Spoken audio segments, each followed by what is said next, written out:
So, the Teenage Mutant Ninja Turtles. I'm pretty sure you've seen it at least once in your lifetime because it is a really popular franchise.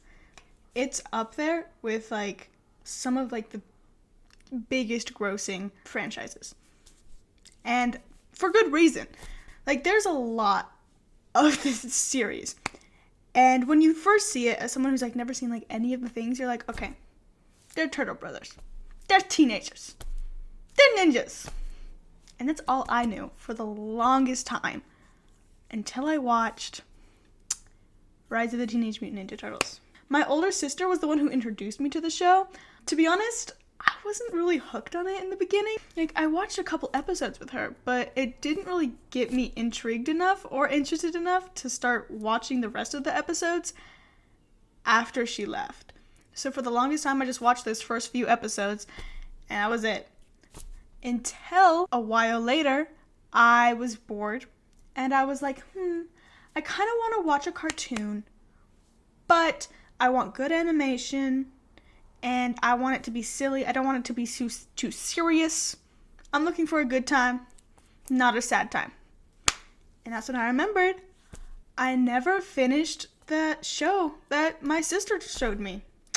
And so I went on my phone, I started watching it, and it was exactly what I was looking for. When I finished the second season, however, that's when I got hooked. It was so good.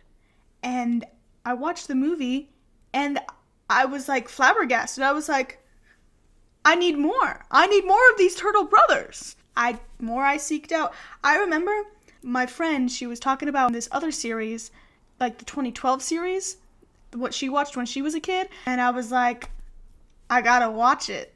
And so I watched that series, and then it just spiraled out of control. I got deep into the TMNT sauce, as they say. And I started to consume every turtle media I could find. I got really into the fandom, and I started buying merch, which is something I don't usually do, but I started buying merch, and I have a shelf up in my room full of the merch I bought. Like, it didn't stop at just like wanting to watch all these different iterations. I watched videos upon videos of people talking about these turtles, and there's like little like clip videos where it's like the funniest moments in the 2003 Teenage Mutant Ninja Turtles. And I'd watch it, and I'd eat it up. I ate it up.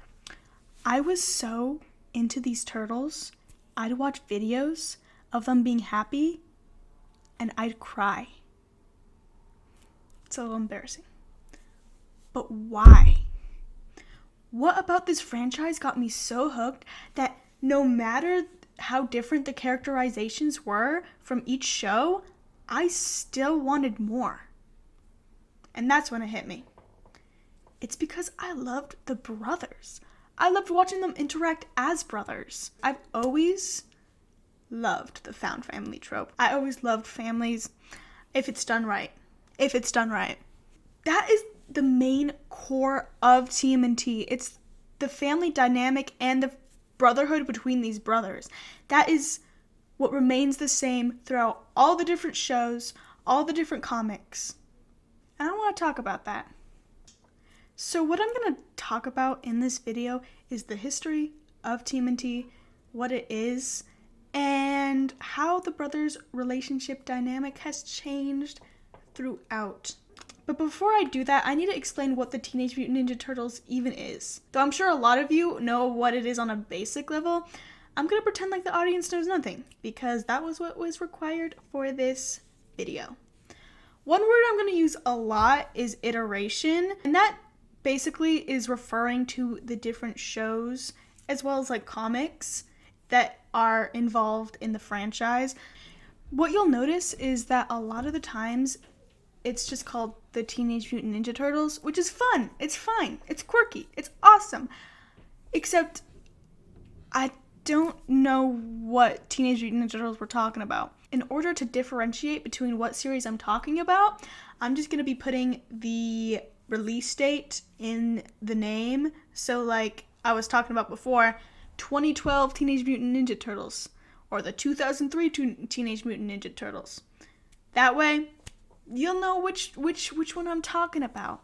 So the thing is, each show does something different with the story and the characterization, and it's kind of hard to put like a general story together since a lot of them are a lot different. But there are some like plot beats, storylines, characterization that is pretty prevalent throughout each iteration. So that's what I'm going to explain. Side note, I will not be delving deep into the comics because I feel like that would take a lot of time. And there's also a lot of movies and like shows that I didn't watch through fully. So I'm going to just briefly talk about those when we get into that.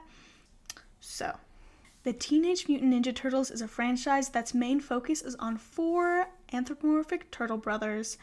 Though their age varies from iteration to iteration, they're all always teenagers, even though sometimes their character designs can tell you otherwise. You're gonna tell me that this guy is 15? He looks 37.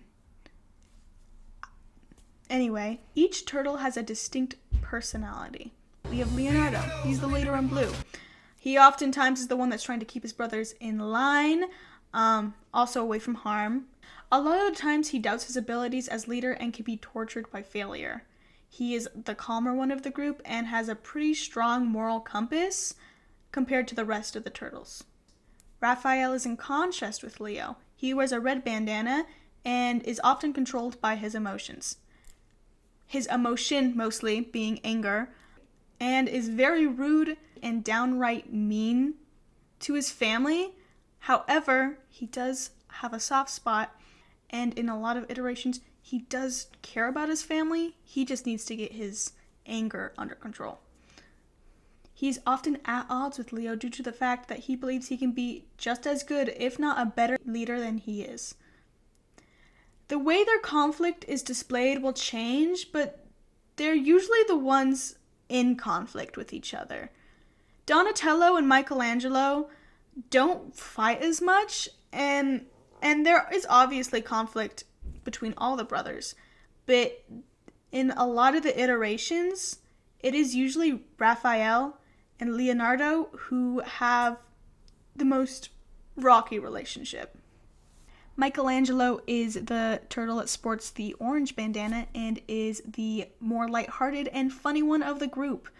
He's the pizza-loving skateboarder who coined the ever so iconic phrase, cowabunga. He's usually used for comic relief, sometimes to a fault, but that's generally his role in the family dynamic.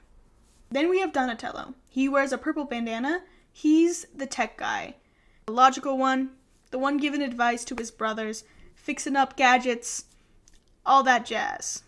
Later in the iterations, his personality takes a little bit of a shift from a more easygoing guy to a serious one, but he gets really engrossed into his, what I would say, hyperfixation, which is, technology.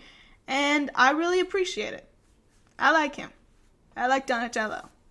They live in the sewers with their father/mentor, Splinter. Splinter is a mutated rat who raised them and gave them their names based on famous Renaissance artists. Splinter also gave them weapons to fight with. I personally like the theory that Splinter gave each weapon as an antithesis to their personality in order to teach them a lesson. By the way, was confirmed. Most of the time the turtles are forbidden from leaving the sewers since humans don't like things they don't understand, and they could, scare them. They are allowed to go up there at nighttime, though, and that's when they do all their ninja action. It's where they do all their pow, pow, pow. In the 1987 series, it's not as big of a deal, because they go out in disguises all the time. Like the trench coat. I love the trench coat design. I love it so much when they're in trench coats. I go, wow, that's awesome. Now, we can't talk about TMNT without the girl with the plan, April O'Neil. She is a human who is friends with the turtles, and in the beginning might be the only friend of the turtles. Her age and occupation changed throughout the franchise, because in the beginning, the Mirage comics, had her as a lab assistant. And then when we got to the cartoon, she shifted to being a news reporter. And when we get later into the later series, she ages down to a high schooler, much like the Turtles. It's not a linear thing because they flip-flop on this from each iteration, but that's like the general gist. April acts as a foil to the human part of the world and is there to do like jobs and like talk to people that they can't, since they can't talk to humans. April isn't really treated as a member of the family for a long while, but until like later iterations where it does feel like she's more like incorporated into the family unit. So I won't really be talking about her that in depth, but she will be mentioned. Just as this next character will be mentioned, Casey Jones. Casey Jones is a crime-fighting vigilante with a temper that can rival, if not surpass, Raph's. Raphael sees Casey's hot-headedness and reflects upon his own temper issues, and they sort of like learn off of each other. In the beginning, he is fighting with the Turtles until eventually they figure stuff out and he becomes an ally to them. I will be cosplaying him this Halloween, maybe. We're gonna see how that pans out, but just wanted to mention that. There was technically a fifth turtle in the oh-so-loved Last Mutation series, but Kevin Eastman and Peter Laird basically denounced that. They hate it, and plus that series did so bad that it had to get canceled. However, there's also the IDW comics with Jenica. I just wanted to mention her. I love her. So now we need to talk about the main villains of these series, because of course we do. I love them so much. The most well-known and arguably iconic villain in this series is the Shredder. He's in almost every iteration. I say almost because there are quite a couple that he doesn't appear in, or if he does, it's very minimal and not that plot relevant. He's still iconic though. And when you think of the Teenage Mutant Ninja Turtles, you think of, oh, Shredder. They gotta defeat that guy. He was the first big bad of the series, arriving in the Mirage comics. He continues to persist being the main rival/villain to these turtles. The Shredder is technically the alter ego to Oroku Saki. Oroku Saki is the leader of the Foot Clan and has this tragic backstory that I don't want to talk about, because it changes from iteration to iteration, and this is getting too long. Shredder can change a lot depending on the iteration. In Rise, he's this crazy suit of armor that has mystical powers and is a very serious threat. In 1987, he's just a little guy. He's my favorite in 1987. I love him so much. Look at how silly he is. To sum it up, Shredder is the edgy, shiny ninja that the Turtles have to face against. Another iconic character that the Turtles have to fight against is the Krang. The Krang is an alien race that come from Dimension X. They look like brains, and they pilot these mech suits. Okay, it's a little much to call them mech suits. They're robots that they use to fight the Turtles with. Sometimes there's weird galaxy and interpolitical stuff that goes on with the Krang, and sometimes they just want to take over the world. And that's as simple as it gets. Basically, the Krang's main goal is to take over the Turtles' dimension, since there's something going on with Dimension X that they're just not vibing with. Sometimes there's other side baddies like Rocksteady and Bebop, but that's generally the main characters in this franchise. And generally, those are some of the plot points that happen.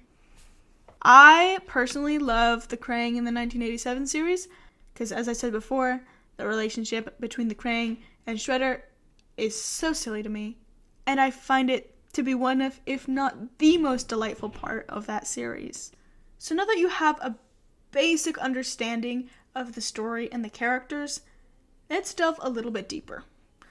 Starting off, we are going to talk about Kevin Eastman and Peter Laird's Teenage Mutant Ninja Turtles. I'm going to be referring to this diagram I made as I go down the timeline so that it doesn't get too confusing. So in the beginning, and I mean the very beginning, the conception of these turtles were created to make Kevin Eastman and Peter Laird, two best friends, laugh. Eastman and Laird met over their love of comics and would spend nights hanging out and watching movies. One of these times, Eastman drew a turtle with nunchucks. He then wrote on top of it, Ninja Turtle. Laird then would take it a step further, drawing Teenage Mutant in front of it, and so created the Teenage Mutant Ninja Turtles.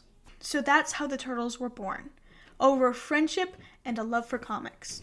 That's why I think even in its origins, the Teenage Mutant Ninja Turtles has always been about the bond of friendship, or in the Turtles' case, brotherhood. Eventually, they made a comic together, and in order to publish that comic, they made Mirage Studios. They didn't expect it to pop off the way that it did, but when it popped off, it popped off. These comics are the birthplace for a lot of the tropes and characters that we see in a lot of the iterations. Turtles in space, moving into April's apartment, having to move to a countryside cabin to avoid the threat in New York. The brothers' relationships in these comics, I can't really say since I've never read them, but generally the gist I get is Leonardo still has his leader complex, Raph is still angry and has a lot of inner turmoil that he has to work out. Mikey and Donnie aren't as fleshed out as they will soon get, but they both have their moments, and that is generally it. That's all I'll be talking about when it comes to the relationships between the brothers in this comic. After the boom of the Mirage comics and also the toy franchise that came out of the Mirage comics, there came a cartoon that is loosely based off of the comic called the Teenage Mutant Ninja Turtles. This was aired in December of 1987, and it ran for 10 seasons, totaling in 198 episodes in the whole series. Now, this cartoon had drastically changed the tone of the franchise, where before it was more gritty and sort of ironic take on superhero comics at the time. This one was more of a silly adventure of the week type cartoon. Delving deeper into the Turtles' relationship in this series, I think it's important to talk about how in this series the threat wasn't as big, and there was a lot of time we got to spend with these turtles. Because as a kid's show usually is, everything always gets resolved in the same episode, and the villains never pose any true great threat to the turtles. That means without much of a threat, the relationships never get strained as they do in other iterations. Sometimes they do things that are kind of wild and obviously they fight, but it's always in a fun, loving, goofy way. Leo still has a leader complex, as I think he does in almost every iteration. And Raph, instead of being angry, is more just rude and sassy, which I find very fun to watch. Everybody hates me! No, little dude, honest! Hold on, I hate him. Michelangelo is a party dude. They ramp it up 100%. I mean, just listen to that accent. No way, dude! One of my favorite scenes is when he has to get hypnotized because he loves pizza too much. Donatello, from what I've seen of the series, since I've obviously not watched all 198 episodes, is the tech guy. He's in on the jokes. He's like, ha ha ha, ha ha ha. He has a good time with his brothers, and that's generally it. After the extreme success of the 1987 series led to the creation of the 1990 movies. There are 3 movies that go into this category. We've got the Teenage Mutant Ninja Turtles, 1990, Teenage Mutant Ninja Turtles, Secret of the Ooze, and I forgot what the last one was called. I will mention that before the movies came out, Archie Comics had started publishing a comic series akin to the 87 cartoon. I think it's interesting that TMNT has both an Archie and IDW comic. I mean, what other popular kids franchise with brightly colored anthropomorphic animals has a comic with both Archie and IDW publication? because I can't think of any. The 1990s Teenage Mutant Ninja Turtles movie may have very shocking visuals, but if you look past it, you can see an actually very funny and good movie. It is a mix of both the more rough fighting of the Mirage comics and silly humor of the 87 cartoon. This is one of the movies where you can see the strained relationship between Leonardo and Raphael. When Splinter is captured by Shredder, Leo and Raph have a huge fight where Raph essentially says, "So we're gonna sit here in April's apartment and do nothing while Splinter is captured?" And Leo, trying to be responsible as a leader, says, "We need a plan before we barge in there." This leads to something you will see a lot in the franchise, which is Leo and Raph fighting over different ideals when it comes to leading. After that fight, Raph has to go to the rooftop and cool off, and this is when he meets Casey Jones, and they have that whole arc with each other. You'll see that a lot in different iterations, and this is where it came from. Probably. Although they have a strained relationship, you can see just how deeply they care for each other in the bathtub scene.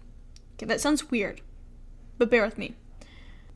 Raph gets beat, and Leo watches over him until he wakes up, taking care of him and not leaving his side. It's a moment that shows their bond. This movie trilogy is well known for derailing in the second and third installments, since the parents did not like the fighting of the first movie. But I won't be talking about those movies, so let's move on. So there technically was a Japanese anime called Mutant Turtles Superman Legend, but it was only released in Japan, and that was in 1996. After the failure of the movies, the TMNT franchise took a little bit of a break until we got a new series. And this series, it really changed the game. It is the ever so loved, critically acclaimed Teenage Mutant Ninja Turtles: The Last Mutation. So I briefly touched upon this earlier, but this series is known as the worst Teenage Mutant Ninja Turtles property in the franchise. People hate it. That includes Eastman and Laird, of course. They fought about the inclusion of a girl turtle in the franchise, but that's not even the reason why people hated it. I personally didn't think the idea of a fifth turtle was bad. How they executed it wasn't good. As I just said before, I love Jenica. However, this whole series was not only ugly, but story-wise, sucked. People hated it so much that they had to cancel the series halfway through it. Online you can see people complaining about the voice acting, story, and characterizations of the turtles. I won't rack on it too much because I need to keep this video short, but just know, people hated it. After that, we didn't get any new turtle media for 6 years.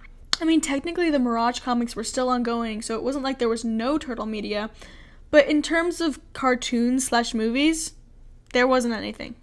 That was until the franchise tried to redeem itself with the 2003 Teenage Mutant Ninja Turtles cartoon. This cartoon, Kevin Eastman and Peter Laird actually had a lot more creative freedom and control in producing it, so it's a lot more faithful to the Mirage comics. The 2003 cartoon was gritty and action-packed, and definitely what fans were looking for. It had a banger opening, and now that I'm thinking about it, the 1987 series also had a really good opening. But in the cartoon, we can see some similarities in the family dynamics as in the other franchise. Leo and Raph still have some animosity since Leo is tortured by being a leader and feeling as though he can't lead his brothers well, and Raph rebelling against Leo's control as well as letting his anger get the best of him. The iconic rooftop scene is seen here again, where Raphael has to take a breather on the rooftop, and that's where he meets Casey Jones. Mikey continues to be the funny party dude, and similarly, Donnie is still the tech guy who's just kind of having a good time. Although in this series, compared to a lot of the other series we'll see, Mikey is a lot more competent than he is let to be in other series. Mikey does do some pretty crazy stuff in this series that I'm pretty sure he should be in jail for, but he's a turtle. You can't put him in jail. April, in comparison to the movies in the 1987 version, is back to her Mirage roots as Baxter Stockman's lab assistant. She got along well with Donnie in this iteration due to their shared interest in technology, and their friendship as being close friends is a trend you're going to start to see developing in later iterations.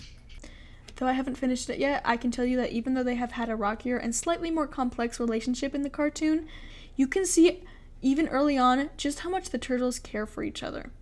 In the episode's Tales of Leo, after he gets hurt and what I think is in a coma, it's kinda unspecified, each brother takes their time recounting a past story where they talk about his resilience and hardworking nature and just how much he cares in hopes that he will wake up. Raph even cries over this. So you can tell just how much they love each other and rely on each other.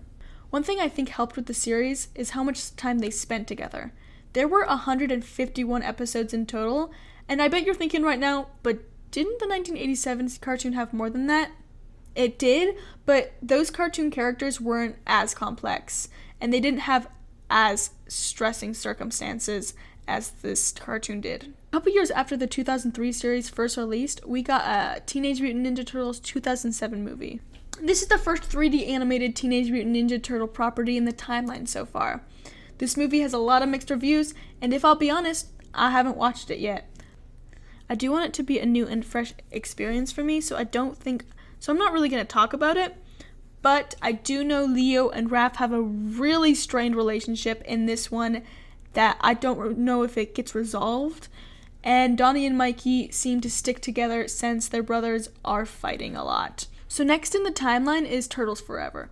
This was released in 2009 and is technically part of the 2003 show, but it's a movie that has the 2003 cast and past iteration Turtles interact with each other, go on hijinks. It's fun. It doesn't really do anything new with the Turtles' dynamics except be like, whoa, I acted like that? Jeez. Huh. Parallel universes, am I right? But before that even happened, Kevin Eastman and Peter Laird sold the rights to the franchise in 2009 to Viacom. Since then, in 2011, IDW came out with a publishing of their own version of the Teenage Mutant Ninja Turtles. The IDW comics are ongoing and have a lot of different story plot lines for the Turtles than are in the TV series, which is why I won't be talking about it. A year after IDW started publishing their TMNT comic books, we got a new 3D cartoon for the Teenage Mutant Ninja Turtles. This new version blended both the grittiness of the 2003 fighting style and the more silly jokes of the 1987 style, but in a more teenager way. Of course, I am talking about the 2012 series. This was the first iteration that had a major character shift. I mean, of course there were still a lot of similarities to the previous iterations, but now with their own special twist. They have appearance shifts such as Donnie having a gap tooth and Mikey having freckles. They also start having varying heights and eye shapes. So Raph is really angry. Instead of it being more subtle in other iterations, he's just angry all the time. Even when he has character development after having his moment with Casey, he's still just kind of very rude and angry all the way till the end of the series. Raph still also has his complex about the fact that he's not leader and how he wishes he was leader instead of Leo. In this iteration, you can also see, again, the bathtub scene, but this time the roles reversed, where instead Leo is the one who got hurt badly, and Raph is taking care of him in a bathtub. Leo remains pretty similar to other iterations, where he's tortured about being leader and he doesn't want to mess up, but we do get to see a more nerdy side of him that we don't see in other iterations, which I appreciate. This one, Donnie is pretty different from other iterations. They have him have a huge crush on April that affects a lot of his character throughout the series. A very famously not liked decision by the fans, including me. I do think, compared to other iterations, he's a lot more serious. In the 2003 cartoon and the 1987 cartoon, he was pretty chill with his brother's antics, but in this one, he gets fed up a lot and annoyed a lot. Michelangelo in this one is the comic relief, except they don't have him be useful. I mean, sometimes he is, but a lot of the time he's comic relief and that's it. I wish they would give him more moments where he's able to show how useful he is as a member of the team as well as a member of the family, but since they used him as comic relief, he is often fumbling around like an idiot.